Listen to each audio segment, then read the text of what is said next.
Good morning students. मैं Sarfaraz class 12th जीव विज्ञान का भाग 3 लेके प्रस्तुत हुआ हूँ। आज आपको भाग 3 में पुनर्योगज डीएनए का निर्माण किस प्रकार होता है इसके बारे में बताया जाएगा। तो टॉपिक शुरू करते हैं हम लोग, ठीक है। सबसे पहले तो बात करते हैं हम लोग कि ये जो पुनर्योगज डीएनए के बारे में मैंने तुम्हें बता दिया था कि किस प्रकार पुनर्योगज डीएनए बनाया जाता है, ठीक है। मैंने बताया था कि प्लाज्मिड में जो ह्यूमन जीन होता है या कोई भी जीन होगा उसको कट लगाकर रेस्ट्रिक्शन एंजाइम से, एंडोन्यूक्लियस या एक्सोन्यूक्लियस एंजाइम से करके उसमें स्थानांतरित किया जाता है प्लाज्मिड में। वो मैंने प्लाज्मिड बताया था कि कौन सा प्लाज्मिड है, PBr322। उस प्लाज्मिड में स्थानांतरित किया जाता है। तो किस प्रकार निर्माण होता है इसका, किसने ये सबसे पहला जो पुनर्योगज डीएनए है किसने बनाया, वो इसमें लिखा हुआ है कि सबसे पहले स्टैनले कोहेन और हार्बर्ट बोयर ने 1972 में क्या किया, पुनर्योगज डीएनए का निर्माण किया। वो कौन से बैक्टीरिया से निर्माण किया उन्होंने, कौन से जीवाणु से निर्माण किया, तो वो जीवाणु का नाम है साल्मोनेला टाइफीम्यूरियम। कौन सा है, साल्मोनेला टाइफीम्यूरियम नाम का जीवाणु, जिससे उन्होंने पुनर्योगज डीएनए बनाया, ठीक है। तो इसमें जो साल्मोनेला टाइफीम्यूरियम का जो प्लाज्मिड होता है, मूल प्लाज्मिड, उसमें क्या होता है, प्रतिजैविक प्रतिरोधी जीन पाया जाता है, जिससे उस बैक्टीरिया से प्रतिजैविक जीन उपस्थित रहता है साल्मोनेला टाइफीम्यूरियम में, ठीक है। तो उसके मूल प्लाज्मिड से प्राप्त कर जो लिया, ठीक है, उसको क्या किया, उसको मैंने बताया था कि जो रेस्ट्रिक्शन एंजाइम होती है उससे कट करके पहले तो उसकी पहचान की गई, पहचान करने के बाद उससे कट किया गया आणविक कैंची यानी कि रेस्ट्रिक्शन एंजाइम से। काटने के बाद उसको क्या किया, काटने के बाद प्लाज्मिड से जीन वाले, बेटा ये वाले होगा, वाड़े गलत लिखा गया, वाले डीएनए को काटा। इस डीएनए खंड को वाहक डीएनए से, वाहक डीएनए मैंने बताया आपको, जो प्लाज्मिड होता है वाहक डीएनए उसको कहा जाता है, जो सर्कुलर डीएनए होता है। वाहक डीएनए को डीएनए से लाइगेस एंजाइम द्वारा जोड़ा गया। जोड़ने के बाद जो हमें प्राप्त हुआ, जो नया डीएनए प्राप्त हुआ, उसको रिकम्बिनेंट डीएनए कहा गया, यानी कि पुनर्योगज डीएनए, ठीक है। फिर उसको हमने इकोलाई बैक्टीरिया में, इकोलाई नाम के जीवाणु में ट्रांसफर कर दिया। ट्रांसफर करने के बाद उसमें डीएनए पॉलीमरेज एंजाइम जो होता है, डीएनए पॉलीमरेज एंजाइम का कार्य क्या होता है बच्चों, उसका कार्य ये होता है नए डीएनए खंडों को बनाना, ठीक है। नए डीएनए खंड जो बने वो उससे क्या किया गया, उससे काफी सारी हमें प्रतिजैविक प्राप्त हुए, ठीक है, जीवाणु प्रतिरोधी प्रतिजैविक प्राप्त हुए, ठीक है, जीन प्राप्त हुए। और उनको हमने जो मतलब जैसे जैसे बनते गए, ठीक है, नए जीन बनते गए तो उसको क्लोनिंग कहा गया, ठीक है। क्लोनिंग होती है, क्लोनिंग, जीनों की क्लोनिंग हुई और क्लोनिंग होने के बाद हमें नया प्राप्त हुआ, क्या, प्रतिरोधी जीन। और इसमें कुछ चरण आते हैं इसको बनाने में, तो वो चरण मैं आपको बताता हूँ, ठीक है। वो किस प्रकार होते हैं वो चरण, वो कुछ इस प्रकार होते हैं कि डीएनए खंडों का पृथक्करण। सबसे पहले डीएनए के खंड बनाए जाते हैं, उनका अलग करना, पृथक्करण मतलब अलग करना, विलगन करना, ठीक है।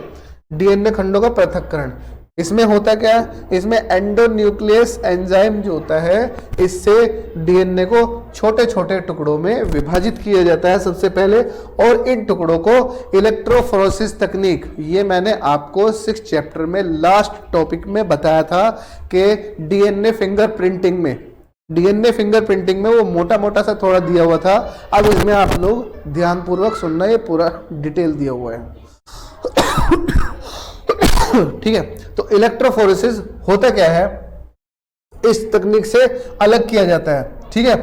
इसमें इलेक्ट्रोफोरेसिस में क्या, एगारोस जेल जो होता है उसमें डीएनए खंडों को कुछ टाइम के लिए 24 घंटे के लिए डाल दिया जाता है, ठीक है, या 2 दिन के लिए डाल दिया जाता है। वो क्या होंगे, जब वो कटने के बाद हो जाएंगे तो थोड़ा अलग अलग हो जाएंगे, जम जाएंगे, ठीक है, एगारोस जेल में। फिर उनको एगारोस जेल से छलनी प्रभाव द्वारा डीएनए टुकड़ों को आकार के अनुसार अलग हो जाते हैं, अपने अपने आकार के, कोई छोटा कोई बड़ा, ठीक है। उसमें से फिर क्या किया जाता है, जितने छोटे टुकड़े होते हैं एगारोस जेल में उतने ही वो दूर जाते हैं। एगारोस जेल में ये खासियत होती है कि जितने छोटे टुकड़े होंगे उतने ही दूर आपस एक दूसरे से जाएंगे।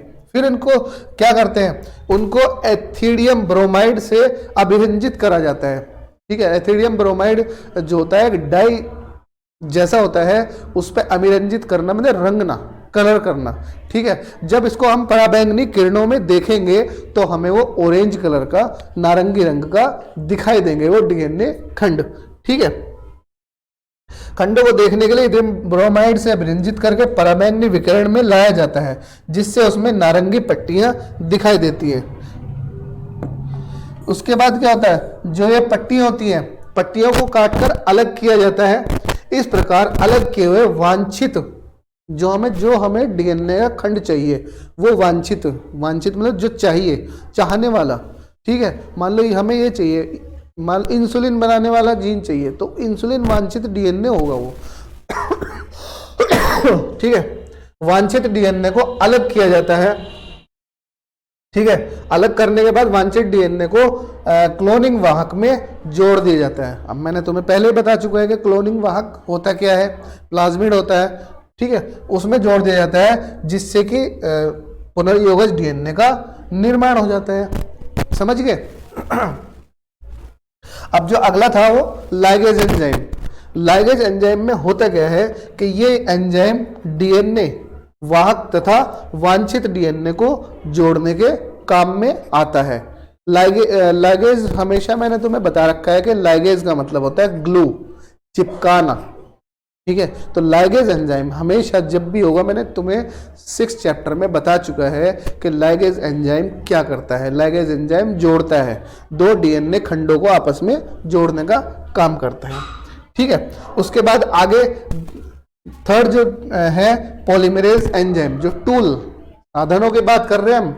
इसमें हम साधन की बात कर रहे हैं कि कौन कौन से साधन, कौन कौन से टूल यानी कि औजार इस्तेमाल होते हैं एक डीएनए को निकालने के लिए, पुनर्योगज डीएनए बनाने के लिए, ठीक है। उसके बाद अगला जो है पॉलीमरेज एंजाइम से क्या करते हैं हम लोग, इसमें टेम्पलेट पर न्यूक्लियोटाइडों का बहुलकीकरण करता है, जिससे डीएनए का निर्माण होता है। और डीएनए पॉलीमरेज एंजाइम की सहायता से पुनर्योगज डीएनए के गुणन द्वारा अनेक प्रतियां तैयार की जाती हैं, ठीक है।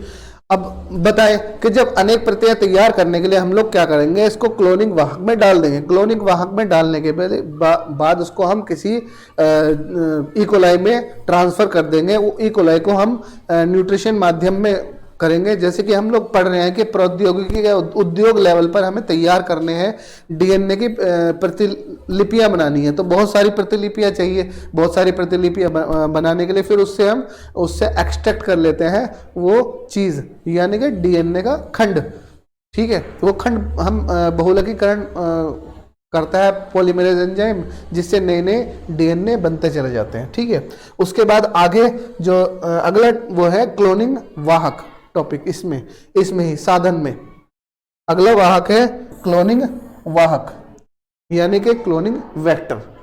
इसमें क्या होता है कि क्लोनिंग वाहक के रूप में मुख्यतः प्लाज्मिड व जीवाणु भोजी को काम में लाया जाता है। अब मैंने तुम्हें बताया था कि जीवाणु ई कोलाई, जो जीवाणु को काम में लाया जाता है, ई कोलाई बैक्टीरिया को लाया जाता है, या जीवाणु भोजी को काम में लाया जाता है।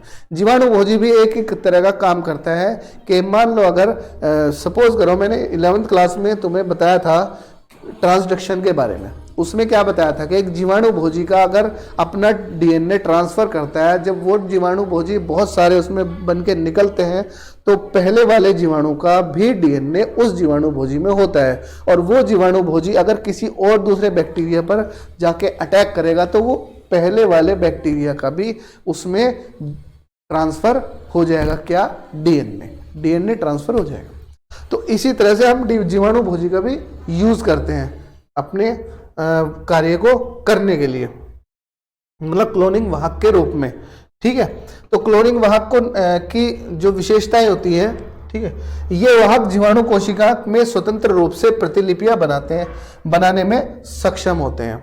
अब क्लोनिंग वाहक की जो विशेषताएं क्या क्या है, इसमें सबसे पहली विशेषता है प्रतिकृतियन का उद्गम, ओरिजिन ऑफ रेप्लिकेशन, यानी कि रेप्लिकेशन का मतलब ये हुआ बहुत सारी प्रतिलिपियां बनाना। ठीक है, रेप्लिका मतलब बहुत सारी कॉपियां बनाना, रेप्लिका मतलब बहुत सारी कॉपियां बनाना। ठीक है, एक जैसी। ठीक है, उसके बाद वर्ण योग्य चिन्हक, सेलेक्टेबल मार्कर, हमें सेलेक्टेबल मार्कर मतलब जो जीन को सेलेक्ट कर सके, उस जीन को जो हमें वांछित डीएनए वाला वांछित जीन चाहिए। ठीक है, उसके बाद क्लोनिंग स्थल के कहाँ पर, किस जगह पर जोड़ा जाता है, क्लोन बनाने के लिए किस प्लाज्मिड के किस भाग में जोड़ा जाए, ताकि वो जुड़ने के बाद वो क्लोनिंग उसकी बन सके, डीएनए की, जीन की। ठीक है, फिर जीन क्लोनिंग, उसके बाद जब वो जुड़ जाता है तो जीन क्लोनिंग के लिए उसको ट्रांसफर करा जाता है ई कोलाई बैक्टीरिया में, ताकि उसकी क्लोनिंग बन सके। ठीक है, अब मैं इसको एक एक करके आपको बताता हूं। सबसे पहले प्रतिकृतियन का उद्गम। इसमें होता क्या है, जो प्रतिकृतियन का उद्गम है, वाहक में प्रतिकृतियन का उद्गम होना चाहिए। यह एक ऐसा अनुक्रम है जो प्रतिकृतियन प्रारंभ करने के लिए, यानी कि स्टार्ट करने के लिए हो आवश्यक होता है। जब कोई डीएनए खंड इस अनुक्रम में जुड़ जाता है, तब ही उसका परपोषी कोशिका में प्रतिकृतियन संभव है। ओके, अब नेक्स्ट जो है इसका वर्ण योग्य चिन्हक। वर्ण योग्य चिन्हक मतलब सेलेक्टेबल मार्कर। अब जो सेलेक्टेबल मार्कर है, ये जो नॉन ट्रांसफरेबल और रूपांतरण की पहचान करता है कि कौन सा डीएनए खंड ट्रांसफर हो सकता है, कौन सा डीएनए खंड ट्रांसफर नहीं हो सकता है।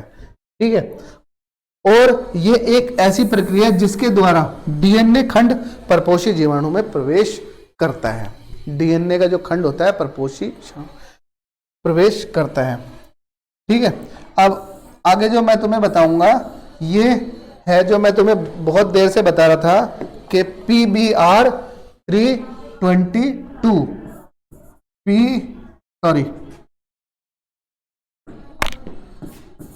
PBr 322 ये यही लिखा हुआ है, PBr 322। ठीक है, इसमें हमें कौन सा वाला जो पार्ट होता है वो ई कोलाई का, जिससे कि क्या होता है हम ट्रांसफर कर सकते हैं उसमें। ठीक है, तो PBr का मतलब भी मैंने कुछ लिख रखा है। P का मतलब होता है प्लाज्मिड, और B का मतलब होता है बोलिवियर, और P का मतलब रोड्रिगस। ठीक है, PBr 322 नाम रखा गया है इसका, जो बोलिवियर रोड्रिगस के नाम से रखा गया है।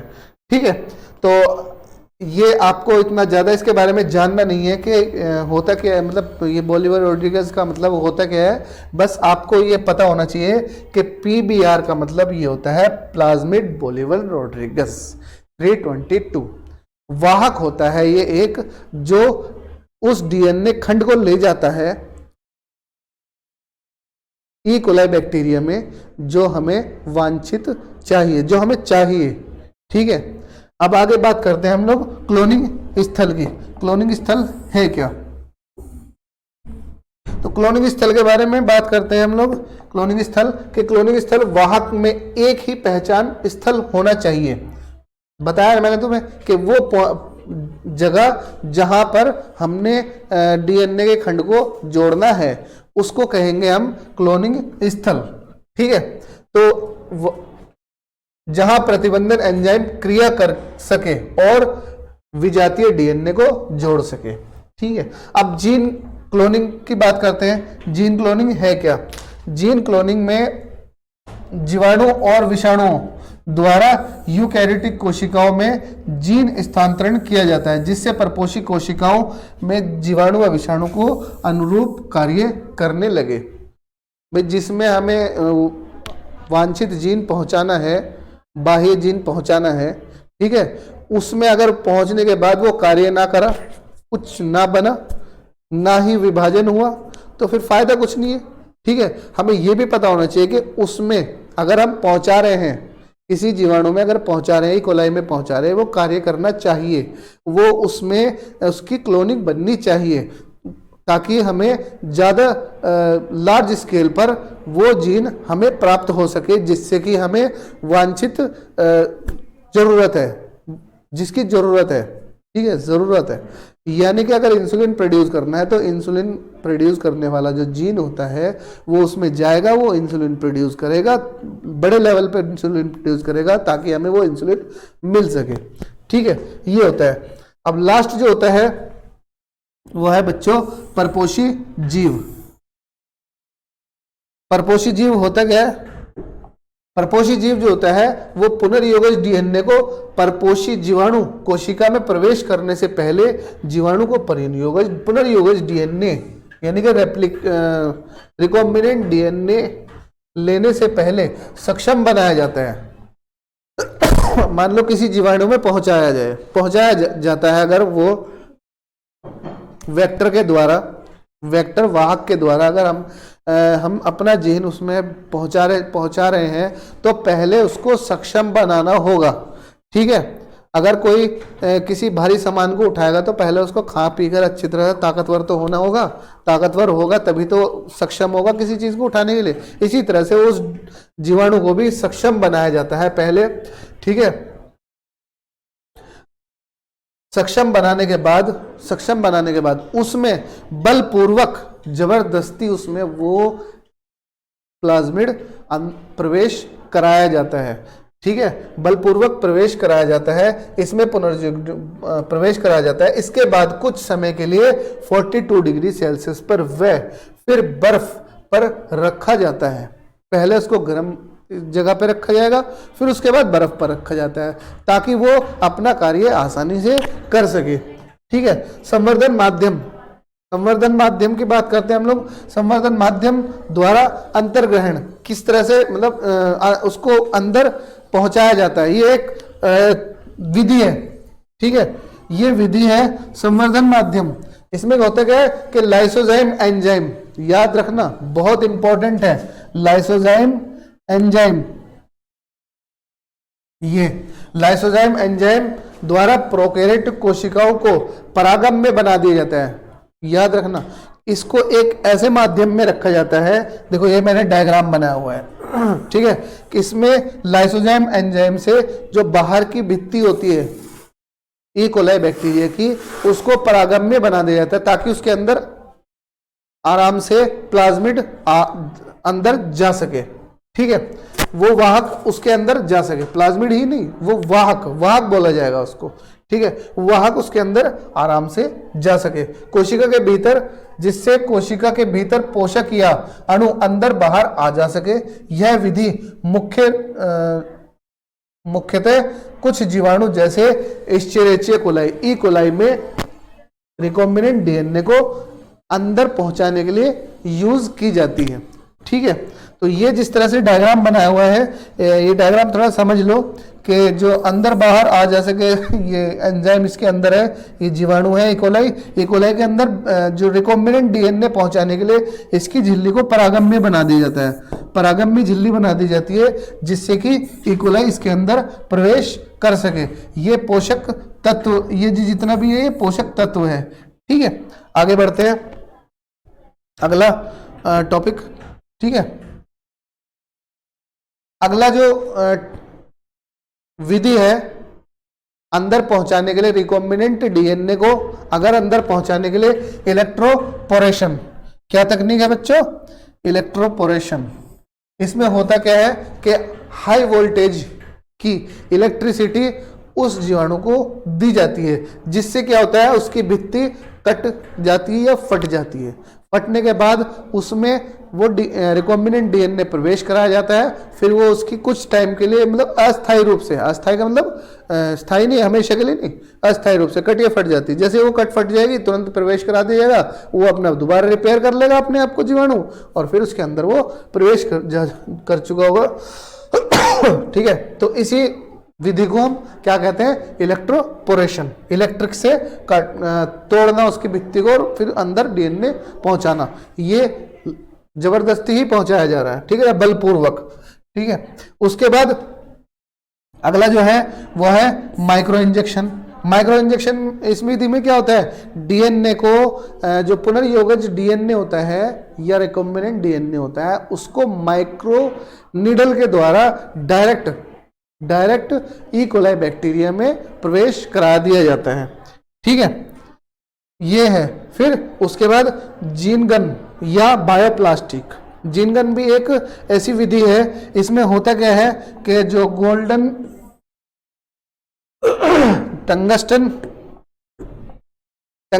या गोल्ड के भारी माइक्रो पार्टिकल्स को पुनर्योगज डीएनए के से लेपित करके उसमें लपेट दिया जाता है।